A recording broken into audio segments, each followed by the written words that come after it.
having some technical difficulties. There's something on my screen. I don't know what it is. Let's see. Go away. Go away. Normal.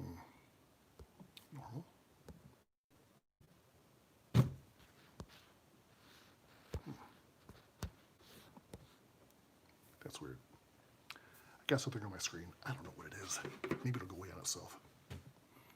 Let's see. No, I don't want that. I want this. Go away, go away. All right.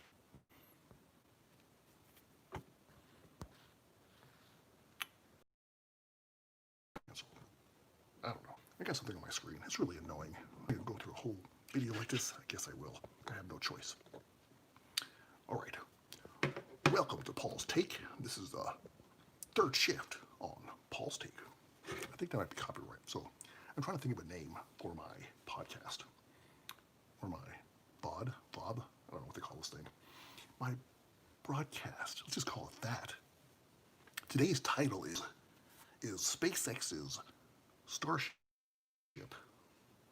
too big? Well, there's nobody on right now, so I'm just going to start my other podcast. A little behind schedule. I was trying to get a picture for the screenshot for the thumbprint, and I was having technical difficulties like I'm having now with this thing. It's really bothering me. Let's see. What happens if I push this? Oh, check it out, man. Now I'll make it go away, though. Dawn. Ooh, this thing kind of neat to play with. Interesting. Pop. Okay. Well, before we continue, and there's nobody watching, so I could probably edit this out later, I will start my podcast on my phone. So if you want to hear it on a podcast, you can do that as well. Oh, my microphone's not on. I'm so jacked up right now. All right. Let's see here. Excuse me while I set up. Tell ya, why do you watch this show? This is the lamest show ever. This is episode number 2, by the way. All right, I'm gonna unplug this. Here's my power, and throw in the mic so we can hear me a little better. Just got really behind schedule. I'm really trying to stick to the format, timing, starting, or the show starting at 12:30, and I didn't make it today. I worked late and stuff. Life happened. How do you like my hat? You know what that means? That's right. I'm not going to tell you. You have to figure it out yourself. Continue. Let's see here.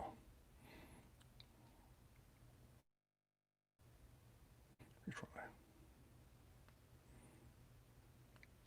Alrighty. 3. Okay, we're recording. We are on podcast, and now we're on YouTube. And this was a terrible beginning, but anyhow, good evening. Thanks for tuning in to Paul's Take on the third shift. I swear that's probably taken by somebody else. So if you have a good name for my program for the third shift, for this nighttime video program, let me know. All right, moving right along with the speed of light. All right, let's try to do something. Let me tell you something. Hat's hot. Forget the hat. All right, so today's title is SpaceX's Starship too big? If you've seen the launch, have you seen the launch? It was like 2 days ago or yesterday. I knew it came out, and I didn't get around to see it till just a little while ago. And what caught me by surprise is the thing is massive, right? It's huge, and apparently they've been having a lot of problem getting this thing in the air. Every time I see a video, it's like blowing up or imploding. And I watched the flight carefully, and it wasn't a full rocket, but it was like a simulation rocket where they had a weight on top that was so many tons, or 50 tons or something. It was a lot. It was really heavy. 26 tons. It was a lot of weight on top to stabilize the whole unit and simulate how it would be if it was fully erected. I said erected. Anyways, so it was, I guess, as wide as it's supposed to be. And then it took off. Didn't go very far, a few hundred feet, I think. And then it maneuvered a little bit and then landed vertically with the power of the jet. You know, it came to a nice landing, which is his idea would be that oh, I'm blacking white now. Ooh. Where was I? I'm sorry. That would be a savings in money if you can reuse your rocket, right? If you can reuse it, you save yourself some money instead of like traditionally you shoot a rocket and then only the thing that comes down is like the top capsule. And I'm not even sure if they reuse those. I think it's so small at that point, they don't even care about reusing them. That's my guess. But I don't know. Maybe they do reuse them. I don't know. Now, of course, back when the space shuttle was flying, the big rockets shot it up into space, and then the final craft, the space shuttle itself, would come land, just come flying down like an airplane, like a glider, because it apparently had no power. So if you missed your runway, you missed your landing, you were doomed. You were done. So, and I learned recently that Russia had a space shuttle. They called it something different. They kind of stole the blueprints, but that one actually had power. So when it came down to land, if you didn't like its landing, you could turn on the power and fly around and come back. But a space shuttle, just like one shot, that's it. So anyways, so this new rocket, this Starship from SpaceX, it's this huge craft. It's supposed to take off. This thing is really big. And just basically fly into orbit. And then maybe a part of it detaches. Because I know a part of it comes back down, refuels, goes up there with fuel, refuels the piece that's been traveling around the Earth, that fuels it up, and then shoots it off to the moon or to Mars. Which I think, I don't know. I don't think the rocket should be that big. You know what I'm saying? Because generally, if you have something bigger and you're having a lot of fuel in there, everything has to be so much more robust, strong, and powerful, and all that stuff, right? So it seems to me that they've been shooting the smaller ones, rockets, like crazy, setting up. And the crew that went to the space station was a smaller rocket, and it worked really, really well. So it seems to me, smaller rockets, they got down to a science. No problem. Russia's been doing it forever. NASA's doing it forever. Even SpaceX is doing a lot of them, smaller rockets. So it seems to be that when you go that big, it's just, I don't think we're ready for it. I don't think the material is ready for it. It seemed like it would have to be so much stronger because everything is multiplied when you go bigger. The force of everything is multiplied. I'm not a rocket scientist. It just seems that would be true. Ooh. All right, where was I? I got disconnected. How lame is that? I tell you, technical support. I'm not sure if this live thing is all that it's cracked up to be. It's kind of exciting though, I gotta admit. Plus I don't have to add any, like, pictures or anything. Sorry. I'm not sure where I left off. So, we're talking about SpaceX's Starship. It's too big. So, I'm not a scientist, but I just feel like it's too big. What I suggest, and remember, I'm not a scientist. They should have smaller rockets that they've been using for a long time, right? Smaller rockets taking up smaller payloads to the moon. You don't need the giant, humongous Starship to go to the moon. You don't need, in comparison. It's, but I think the thing is, Maybe it's not that big of a difference. I don't know. Handle it. I think the problem is, I don't think there's so much the taking off part. I think it's the landing part's going to be the issue. Because when I watched that little launch they did a couple days ago, they only had one thruster on the bottom, right? One thruster on the bottom. So it's inside a tube. It was inside the tube, right? And then the thruster was in the middle. And they had like all these actuators that shifted around to stabilize the rocket as it landed. Um, that, you know what? Maybe that would work. I would think of it. Because it wasn't the full rocket. Now, I wish I was like maybe on the ends with Elon, get the actual idea of what it's supposed to do or how it's supposed to work. But now that I think about it, they might have been testing the lander unit, right? If there is such thing. There probably is. Yeah, I think that's what it is.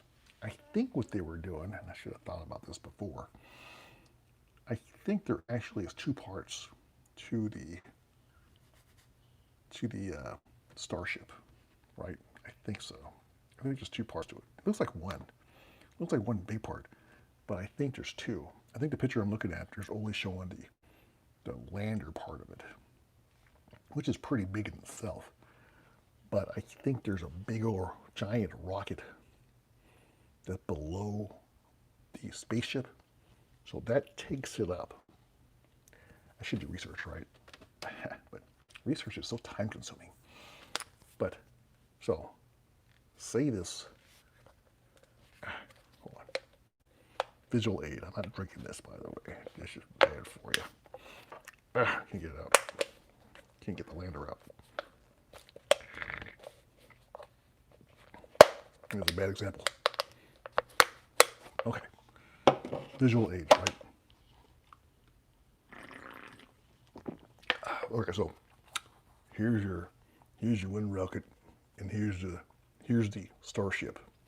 So just like the other rockets that you've seen before, where the one rocket takes it out into the atmosphere, to the orbit, and then releases. Now this one is the one that goes to the moon or Mars, and this one goes back down, lands on Earth, and then it goes back up with fuel, fuels it up, and then takes off to Mars. And that, my friends, is how it works. So the thing is, what I wasn't thinking about was now they're at Mars, right? This is gone. All the fuel in here is pretty much gone, right? They used it all to get to Mars. So it's much lighter. They don't need 27 thrusters to land, because at this point, it's probably a small fraction of the original weight. So with that little small fraction, that one little rocket, little baby rocket, probably could spin around and make it land without any problems. Okay, I was wrong. I admit it. That's probably what they're doing. I don't know. I didn't read a thing about it. I should. But where's the fun in that? Where's the fun in knowing? Is it more fun to try to theorize things and see if you're right later? I think so. All right. Well, okay, so let me tell you about today. I had a pretty interesting day today. Forget about them rockets. But Elon, he's like, there's people for that kind of figuring out. I just like to see if I'm right about things, like without reading, by looking at it, design, kind of get some idea, and see if I can figure out what you're trying to do. That's more exciting than just reading about it, right? And then see if you're right later, just by using your own logic. That's more interesting. Anyhow, as I was saying, I had a pretty interesting day today. What happened? Well, I'll tell you what. I'm a road supervisor, so I'll be driving a Nissan Pathfinder. That's my road supervision vehicle. And they suck. I don't know. I don't really care for it that much. I used to have a Blazer, and I kind of, even though it was ugly as dirt, I kind of got attached to that thing. That was kind of a cool little vehicle. It was tough, and I drove it very safely and calmly. But we had some times. We had some adventures. Let's just say, put it that way. And I felt like that Blazer was more capable than this Nissan Pathfinder. I feel like I was a lot more capable. Anyways, what I was saying. So today I'm driving. We get a call, so I'm driving on the freeway. Just get on the freeway. Freeway is flowing, and I'm on like say one exit, exit one. Let's just say call it exit one. We'll call it exit 50. No, it's 54. We'll just call it exit one. The next exit is 15501. So I'm flowing on the first exit, right? I'm driving, minding my own business. All of a sudden, as I'm kind of rounding a bend, like a casual bend, traffic stops, comes to a stop. So I stop. I'm like, kind of traffic-y for this coronavirus season. So I look down, into the horizon, which isn't that far. I start seeing some smoke come up. Not a lot, but a little bit. I'm like, that's interesting. Smoke. I guess there's fire. Looks like there's probably fire on the freeway. Maybe a car overheated or something, right? Well, then more and more smoke started coming up. First it was white smoke. And it was rising up. And I was like, oh, that's interesting. And then it was pretty obvious that it was something pretty big. It was a lot of white smoke coming. So, we just had that stuff over in where is this? Beirut? Beirut? I don't know what it's called. They had that huge explosion. I was watching it the other day, and that was exciting. I mean, terrible, tragic, of course, but we're so I think all these things are going on nowadays, and I'm becoming kind of numb on crises and stuff. It's like every day there's more rioting and looting and killing and shooting, and it's starting to become kind of normal. It's like, it doesn't even raise my blood pressure anymore, whatever. So then I'm flipping through Facebook, and I see this thing about an explosion. And I saw the smoke, and I thought that was the explosion, right? I was like, okay, whatever. So I'm watching it. It's like half dead, like a zombie, like everybody else looking at their Facebook. And then all of a sudden, after the smoke, you've seen it, I'm sure. If you haven't seen it, go see it. This is terrifying. And then, boom! It was the scariest. You see that shock wave coming towards you, like super fast. It was super crazy looking. It was terrifying. So I was like,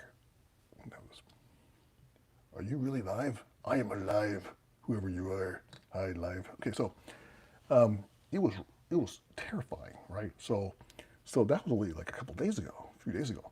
So today, when I'm on the freeway and I see this smoke, I'm like, oh, this better not be like the one on the television, the one in Beirut, was it? Beirut? I don't know. I can't pronounce it. I don't know where they are. Some country. I'm trying to figure it out. Anyways.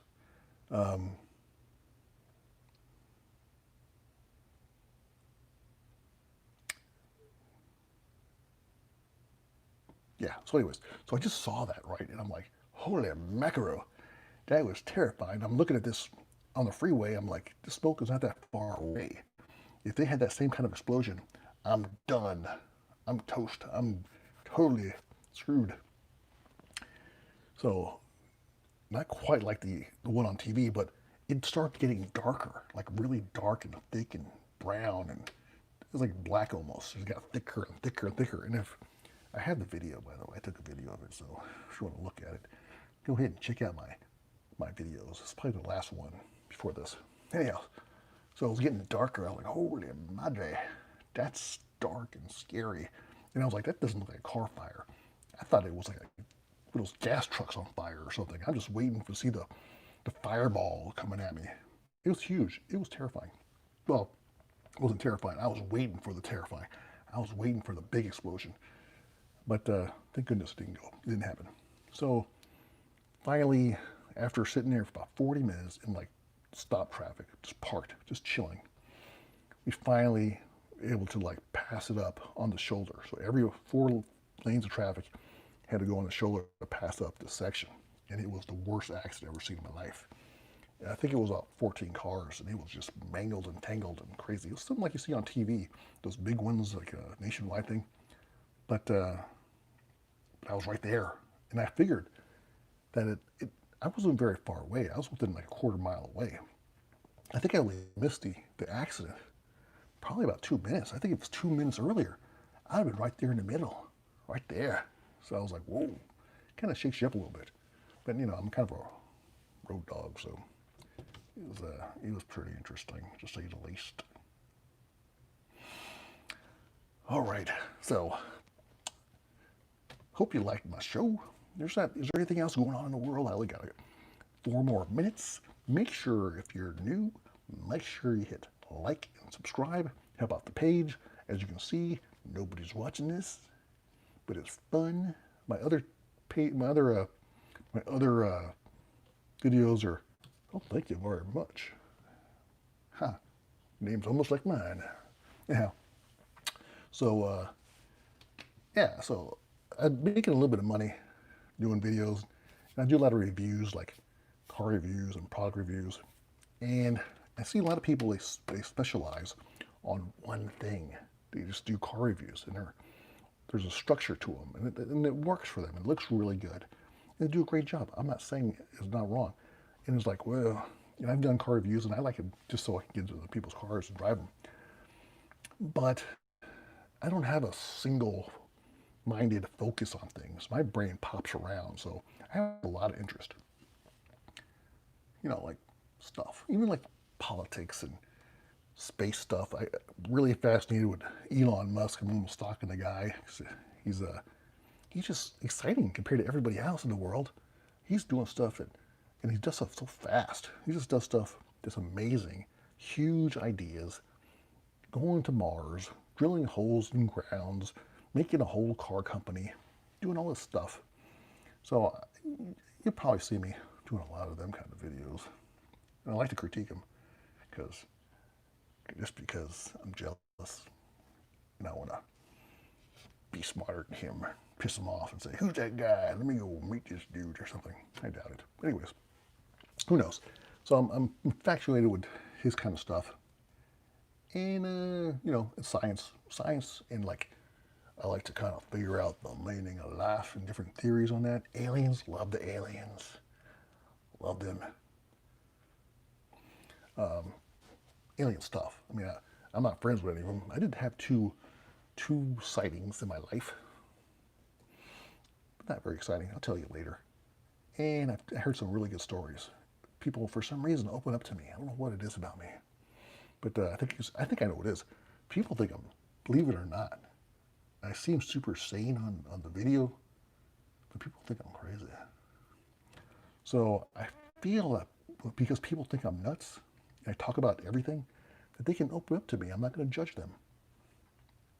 Not out loud anyways. No, but seriously, so people tell me these weird stuff all the time. Well, before. Not so much anymore, because I feel like I'm in a kind of a very proper neighborhood where people don't talk about those kind of things. They keep that in the closet.